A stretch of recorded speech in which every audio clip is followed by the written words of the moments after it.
생과 멸이 공존하는 끝을 알 수 없는 인간사. 어떨 땐 길을 쓰고 살아가는 날들이 무의미하게 느껴지기도 한다. 그럼에도 불구하고 이 삶에서 만나야 할 인연들을 향해 아직 길이 이어지고 있기에 삶은 계속된다. 지친 길에서 우연히 만난 사찰 안에서 따스한 미소와 마주하게 되고, 세월의 부침 속에서 맨들해진 마음을 부처님 앞에서 쉬어가며 어딘지 모를 이번 생의 인연들에게로 다시 길을 나선다.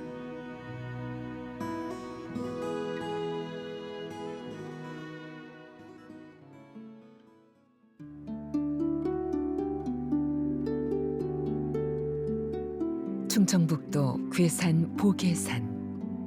불탑에서 지혜의 수레바퀴를 덮고 있는 보계라는 이름처럼 돌고 도는 인간사 수레바퀴를 품고 있을까.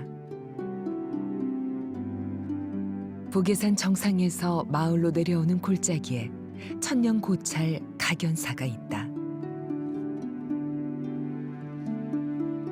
각연사는 하산길에 우연히 들렀다가 창연한 품위에 한 번 반하고 미처 몰랐던 역사와 문화재에 두 번 놀라게 되는 사찰이다. 신라 법흥왕 2년에 창건했다고 전해지는 각연사는 사찰의 명칭부터 의미가 깊다. 각연사는 약 1500년 전에 유일심에 의해서 창건이 되었습니다. 여기 이제 그 칠보산 너머에 쌍곡이라고 하는 마을이 있어요. 그 마을에서 절을 짓고 있는데 까마귀들이 이렇게 때로 몰려와 가지고 대패밥을 너대로 물고 날아가는 거예요.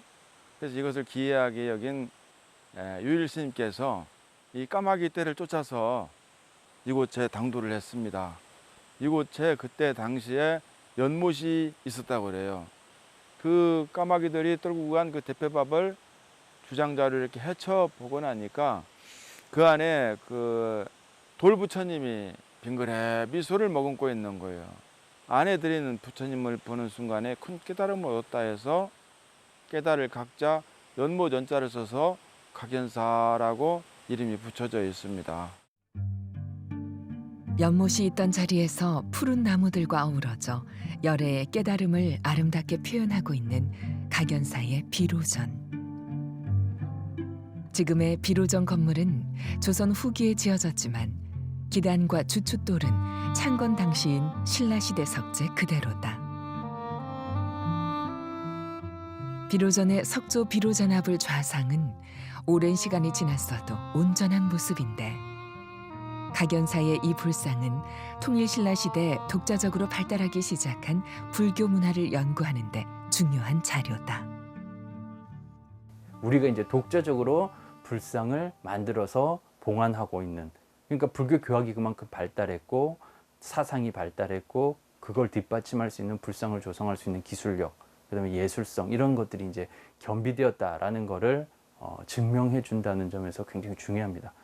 그런 이 중요한 비로자나 불상 중에서도 이 각연사의 비로자나 불상은 통일신라 말 혹은 고려 전반기 이렇게 이제 크게 학자들마다 제작 시기에 대해서는 아직 좀 의견이 분분합니다만, 통일신라 시대에 그 유행했던 그 직원인을 결한 열애형의 비로자나 불상을 계속 그 도상과 그 불상 형식을 계승해서 만들어지는 불상으로, 아주 중요한 불상으로 이제 손꼽힙니다. 그래서 그 가치를 인정받아서 보물로 지정이 되어 있습니다. 주먹을 쥔 손에서 손가락 하나를 빼 잡고 있는 직원인. 비로자나 부처님께서 직원인을 결하고 계신 것은 부처와 중생이 결국 깨달음으로 하나가 됨을 의미한다. 창건설화에 등장한 연못 안의 부처님이 이런 모습이셨을까? 보물제 433호로서 창건설화에 나오는 연못에서 모셔 올린 바로 그 불상입니다. 이 불상의 특징이 뭐냐 하면, 첫 번째는 대부분의 부처님은 옷주름으로다가 발을 가리고 있습니다. 근데 여러분이 보시다시피 지금 오른발을 이렇게 그 끝을 찾아가 보면 발이 나와 있고요. 두 번째는 오른팔이 몸체에서 떨어져 있습니다. 요거는 그 당시에 석공 기술로는 대단한 기술이고요. 보존상에도 어려움이 많았습니다. 그다음에 세 번째는 뒤에 있는 돌로 된 광배입니다. 가장 정교하고 보주 광배라 그래가지고 배 모양을 하고 있습니다.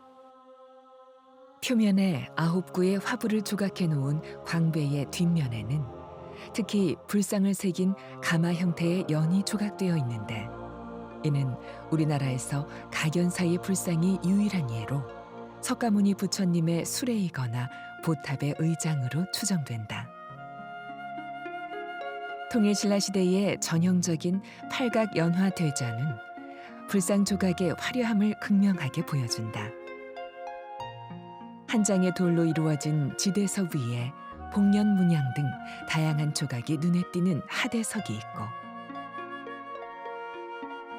연화대석 상면에 괸돌로 받치고 있는 중대에는 구름 모양이 힘차게 뒤엉켜 있는 모습이다.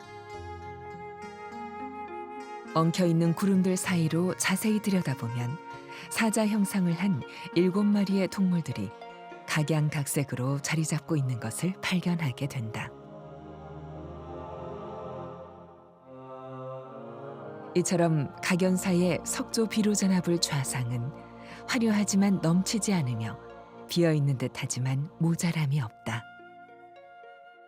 전체적으로 보면 광배에 표현되어 있는 문양들, 그러니까 도상의 요소들, 그다음에 광배뿐만 아니라 이제 대자에 있는 도상 요소들, 그다음에 불상 그 자체의 도상 요소, 이런 것들이 이제 서로 다 하나로 합쳐져서 결국은 이 불상이 상징하고자 하는 바가 무엇인지를 더 구체적으로 표현하고 있다라는 것이 이제 이 9세기 불상들부터 나타나는 특징이라고 할 수 있겠습니다.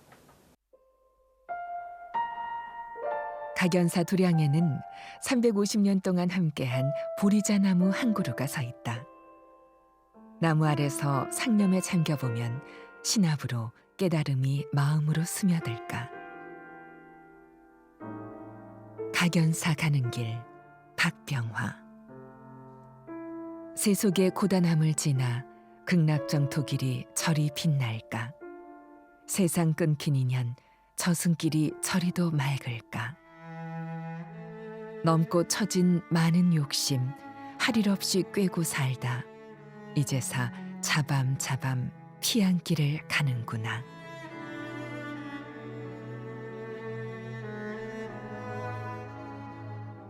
삶을 관조하며 인연이나 욕심을 내려놓고 걸어가는 그 뒷모습은 어떠할까. 무심한 걸음걸음으로 각연사 대웅전으로 든다. 대웅전에 들어 시선을 둥편으로 향하면 독특한 조각상이 눈에 들어온다. 흙으로 만든 이 조각상을 두고 불자들은 누구일까 궁금증이 일곤 하는데 주인공이 각연사를 창건하신 유일 스님이란 설도 있지만 그와 함께 더 흥미로운 인물이 등장한다. 약 1.3m고요. 머리에는 건모를 쓰고 있고 그다음에 양손에는 단장을 들고 있습니다. 또 눈이 크고 부리부리해서 보는 사람에 따라서는 아주 인자하고 온화한 모습으로 보일 수도 있고 또 어떤 분은 굉장히 무섭고 근엄한 모습으로 보일 수가 있습니다. 그 일설에 의하면 이 소조상은 통일대사라는 설이 있습니다. 한때 엄청난 위용을 자랑했던 옛 각연사를 이야기할 때 꼭 거론되는 인물이 바로 통일대사. 통일대사는 고려시대 각연사를 중창한 당대 최고의 명망을 지닌 고승이었다. 통일대사의 흔적을 쫓아 올라가는 길. 특이하게도 통일대사의 탑비와 부도탑은 각연사 도량에서 한참을 떨어져 있다. 보계산 계곡을 따라 1km쯤 떨어진 산 중턱에 서 있는 통일대사의 탑비. 울창한 소나무에 둘러싸인 이 탑비는 귀부와 비신, 이수가 완전하게 잘 보존되어 있다. 통일대사 탑비는 보물 1295호인데요. 귀부는 화려하진 않지만 정교하게 새겨진 그 육각형의 모양으로 되어 있고요. 그 위에 있는 그 돌받침은 양면에 안상, 즉 코끼리상을 새겨놓고 있습니다. 그 위에 있는 비신은 3,600자 정도였는데 다 망가지고 현재는 한 200자만을 해독할 수가 있습니다. 통일대사 탑비는 용두화된 귀부의 머리와 비신 받침, 이수 등의 조각상에서 신라 하대로부터 고려 초에 걸친 양식을 따르고 있다. 비신의 규모나 형태적으로 화려한 것을 봐서는 통일대사가 고려 불교계에서 얼마나 큰 스님이었을지 가늠할 수 있다. 비록 스님의 업적을 담은 비석의 글자들이 대부분 마멸되어 전체적으로는 해독이 어려운 상태지만 탑비에는 통일대사가 중국 유학을 마치고 귀국하니 고려 왕실에서 초청하여 불법의 진리를 강론하도록 하였다. 그 자리에는 대사의 법문을 들으려는 사람들이 각지에서 구름처럼 몰려들었다라는 대목이 있다. 어떤 업적을 가지고 있는 스님님이신지는 잘 알려져 있지 않지만 해석되는 대로 보면 중국에서 유학을 해서 아마 당시 최신의 그 선종을 공부를 하신 그런 승려이지 않을까. 그리고 비신의 규모만 해도 3m가 넘을 정도이기 때문에 굉장히 큽니다. 그런 걸로 봐서도 왕사 내지는 국사 이런 그 대덕의 반열에 계셨던 스님이라고만 생각이 되고, 앞으로 그런 부분들은 이제 더 연구를 해서 보면 이 통일대사가 어떤 업적을 가지셨는지, 그리고 그건 결국 이 각연사가 그 당시에 어느 정도의 사세를 유지했는지 이런 것들하고도 연결될 수 있는, 앞으로 더 연구를 많이 해야 될 그런 부분이 아닌가 생각이 됩니다. 통일대사의 탑비가 불전에서 멀리 떨어져 있다는 것은 옛 각연사의 사역이 그만큼 컸으며 그런 각연사를 중창한 통일대사의 위상이 어떠하였는지 짐작할 수 있게 한다. 옛 각연사를 상상하며 햇살 가득 떨어지는 자연을 벗삼아 오르는 산행은 각연사가 주는 또 하나의 즐거움이다. 일반적으로 탑비와 부도탑이 나란히 조성되는 것이 보통인데 통일대사의 부도탑 역시 탑비와는 상당히 거리가 멀다. 각연사 통일대사 탑은 무너져 있던 것을 다시 세워 지금의 모습으로 복원하였다. 보계산 능선 중턱에 자리 잡은 이 부도탑은 고려 초기에 통일대사의 부도탑으로 알려져 있습니다. 원래는 땅에 묻혀져 있던 것을 1965년도에 발견을 했고요. 1982년도에 괴산군이 복원을 해서 현재에 이르고 있습니다. 이 탑의 특징은 맨 위에 옥계석을 보면 8개석으로 되어 있고요. 각 모퉁이마다 귓꽃이 피어 있고 그 귓꽃 안에는 부처님이 한 분씩 계십니다. 그런데 지금은 훼손된 부분이 많이 있지만은 이 탑이 고려 초기의 부도탑으로서는 최고의 걸작으로 남아 있습니다. 선종의 불교관에서는 깨달음을 얻은 스님들 역시 곧 부처라고 할 수 있다. 따라서 스님의 사리를 봉안하는 부도는 무척 중요한 의미를 지닌다고 할 수 있다. 각연사에는 통일대사의 부도탑 이외에도 도량 곳곳에 고려시대의 것으로 추정되는 부도의 파편들과 석조물들이 정식 발굴되지 않은 채 많이 흩어져 있다. 그러한 점에서 통일대사를 비롯해 수많은 고승대덕들이 주석하셨던 대찰로서 각연사의 역사는 앞으로 더 규명되어야 할 필요성이 있다.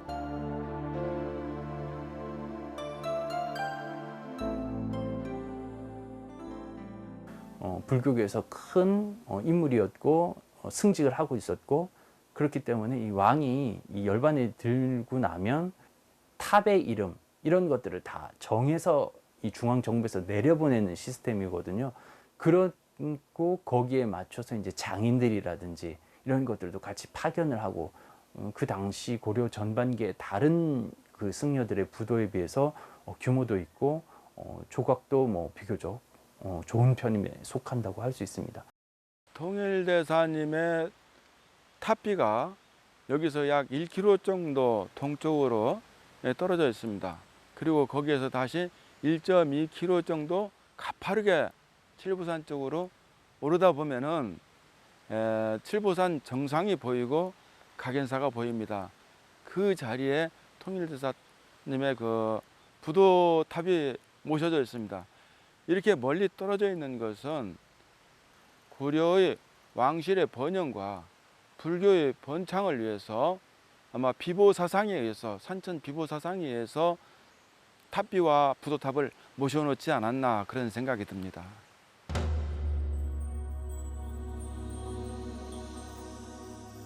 산속 깊이 있는 각연산은 마음 먹지 않은 이들에게는 가는 길이 멀지 모르겠다.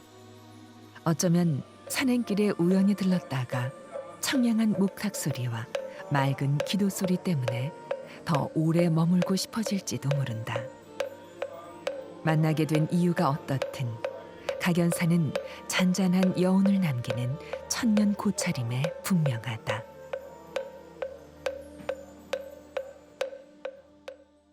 통일이라고 하는 이름은 통일대사께서 돌아가시고 나서 고려 광종께서 내리신 시호입니다.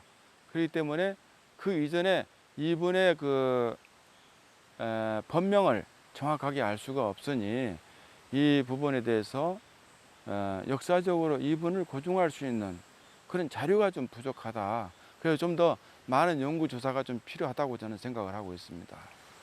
각연사가 앞으로 좀 더 새롭게 재조명되어야 될 부분들이 많지 않을까. 근데 지금 각연사가 가지는 이런 불상이라든지 비석이라든지, 그리고 가서 보시면 통일대사와 관련된 이런 내용들을 볼 때 각연사는 앞으로 굉장히 그 재조명되면 그 가치를 우리가 새롭게 알 수 있는 부분들이 많지 않을까 생각이 됩니다.